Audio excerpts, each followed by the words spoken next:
All right, so now that we've got the scene set for our experimentation to start getting into how to actually achieve these interactions between scripts, let's start fleshing it out.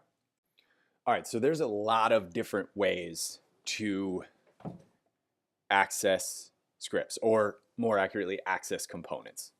But almost all of them involve some sort of interaction between a game object and a component. Okay, so you remember what game objects and components are. So you can find a game object, and then you can find a specific component in that game object, or you can find a component directly, or you can find a component attached to the current game object. But the core idea is getting to that component in some game object or just generally in the world. So the first method that we're going to introduce, and this is probably the most common method, is you find a game object through some means, and then you find a specific script of a specific type that's attached to that game object. So you can see here that we added a variable up here, private, because we don't need it outside of this class. Inventory, which is the type, because so that's how we know that's the type, that's the component that we're looking for, and then just the name of the variable, which is going to be inventory.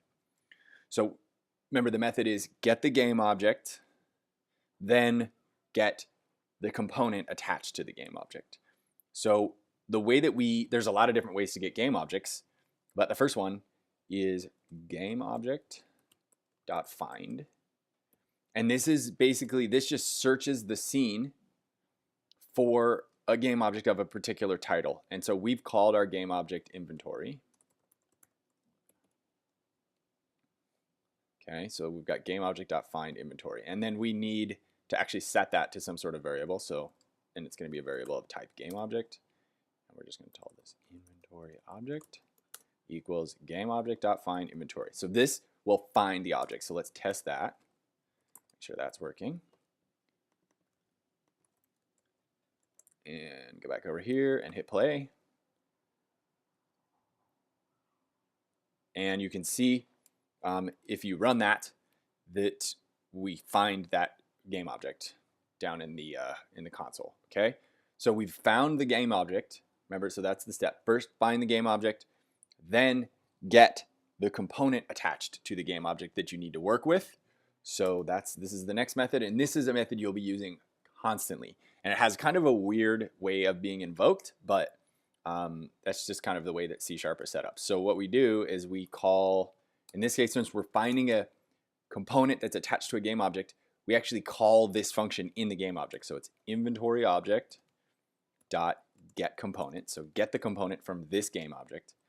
And then it has this weird type declaration, which is just basically saying this is the type of component that I want to get back. And we're going to do inventory. Now, make sure when you're calling this that you do not put this in quotes. Okay, this needs to just be the type. Now, there's a couple of other ways to call this that you'll see if you're searching around. Do it the same way every time, just so you don't drive yourself insane. So I just do this always. So inventory object dot get component, the type, and then the parentheses. And I know that's kind of a weird declaration. But okay, so that's going to get the component that we want, and then we need to actually set it to our variable. So we'll just do inventory equals inventory object. Okay, and then let's debug.log inventory to make sure that worked. And then back over here and hit play.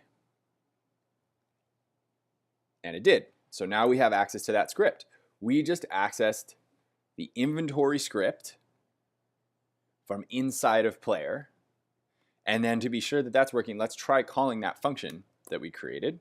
So let's do inventory.addItem. That's the first one that shows up. And if that went according to plan, we should see that debug.log. Let's run that. And we can see item added. Okay?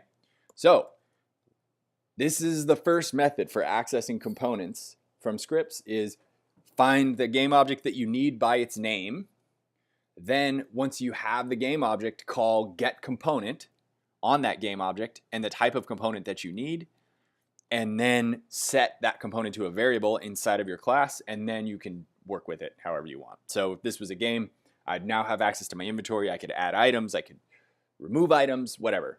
But the one thing to keep in mind in terms of why you choose this method is this method is good when you know exactly what you're going to do every time. As a player, I'm always going to need an inventory, and the type of that inventory isn't going to change. I'm always going to have an inventory object.